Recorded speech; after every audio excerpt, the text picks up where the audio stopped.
I mean, the Trump administration has proposed a $500 million cut to the FBI's funding for 2026. How are you going to maintain the effectiveness if you don't have the resources?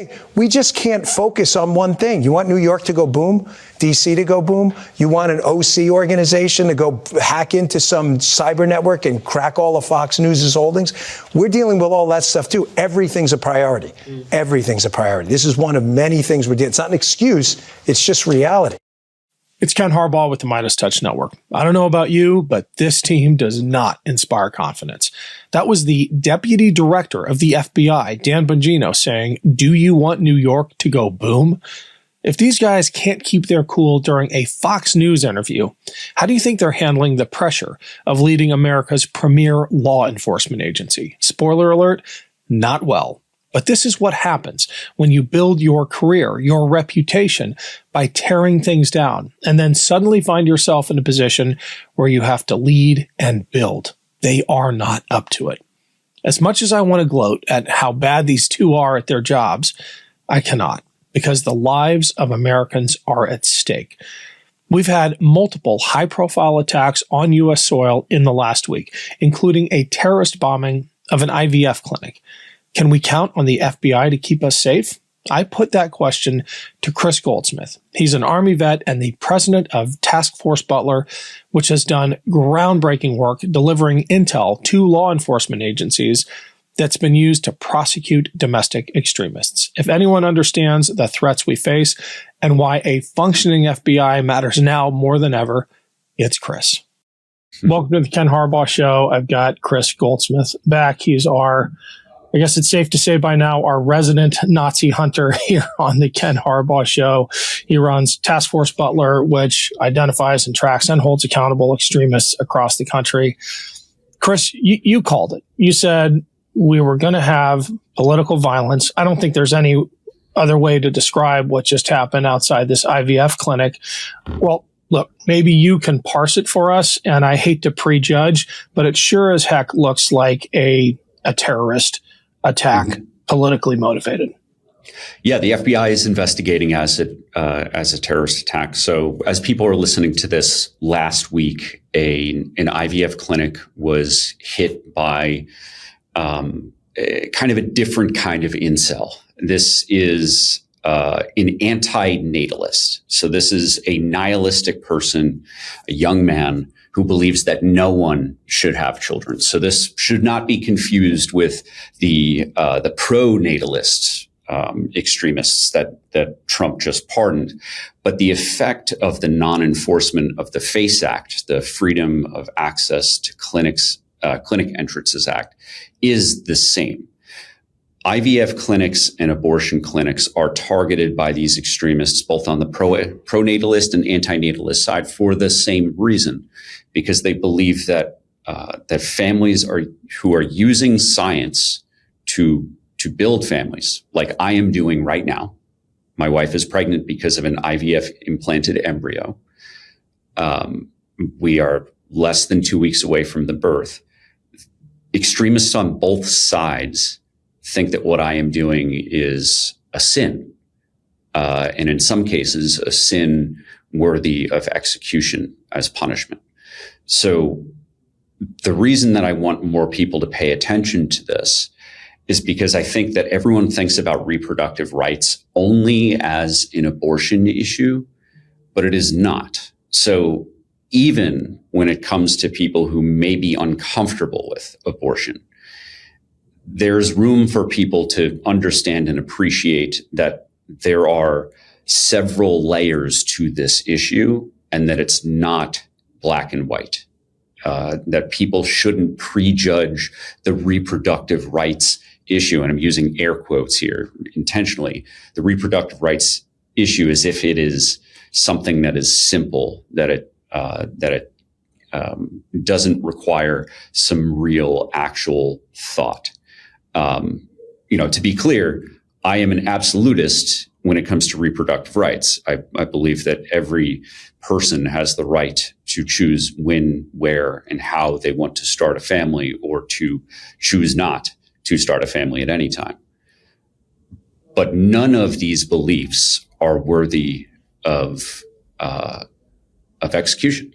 And that is what this terrorist last week attempted to do when he blew up a vehicle-borne improvised explosive device outside of this clinic. Hey, it's Ken Harbaugh. Huge shout out to everyone who has supported this show via our Patreon page. If you want to weigh in with questions for upcoming guests or give us feedback on past guests or make sure you never miss an episode, click the link below. It's free to sign up.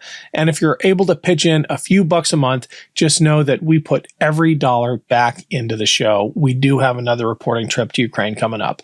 Thanks for the help. The other issue that this highlights for me, and I would imagine people who are looking 2 steps ahead, is that we actually need a competent FBI, right?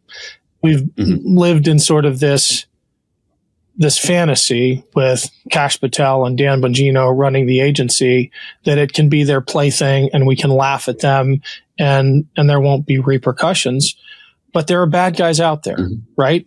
And having 2 unqualified bad guys in their own right running the agency, it exposes America to real risk. And I've lost confidence, but I think eventually many Americans will lose confidence in the ability of the FBI to protect us from things like this, because it turns out that law enforcement is hard.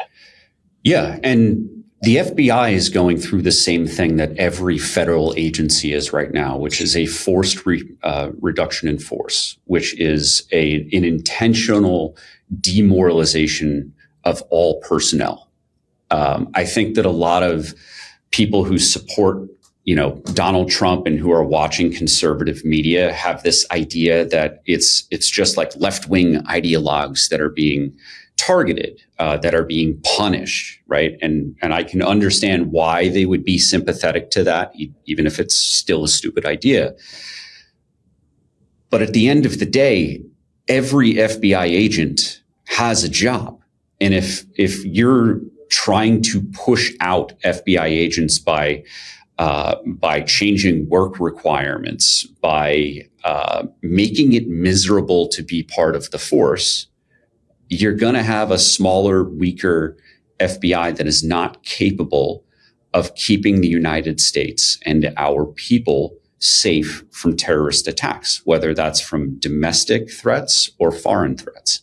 It doesn't matter. If the entire FBI is being weakened, if it is being burdened with bullshit by Kash Patel and Dan Bongino, that affects the safety of every American. I don't think that most Americans until last week, and I don't know that this story has really broken through that much, but I don't think that most Americans thought that going to an IVF clinic was an inherently dangerous thing. But it is. The doctors, the nurses, the embryologists who are providing services to families like mine that are giving the gift of life to my family are risking their lives every day that they go to work. And again, bringing this back to the way that the Trump administration is making this worse is they are trying to, they may try to repeal the FACE Act, the Freedom of Access to Clinic Entrances Act, which makes it a felony, a federal felony to obstruct, attack, or to harass patients or doctors by these reproductive rights clinics. Again, not just abortions, but also IVF clinics. The Trump administration is trying to deprioritize the enforcement of this law, and they have already pardoned dozens of violent extremists who have been convicted of the FACE Act and who have conspired against civil rights, the civil right that every person in this country has to start a family.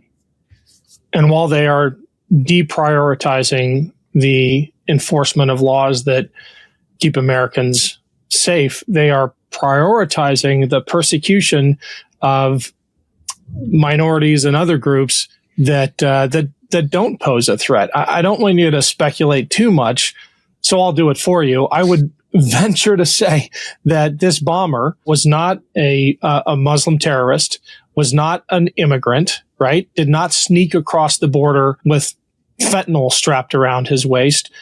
The The FBI, I worry, because of political pressure, is focusing on the wrong threats. Yeah, that's right. You know, it is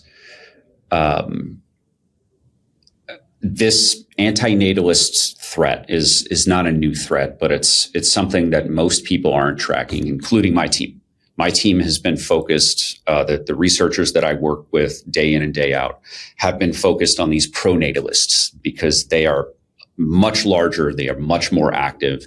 They have extremist organizations that run as nonprofits like Operation Save America.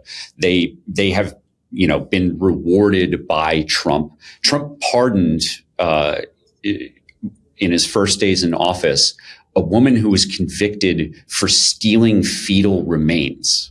The remains of 5 fetus were found in this woman's home. Right? That's the kind of person that Trump is rewarding, treating like a hero.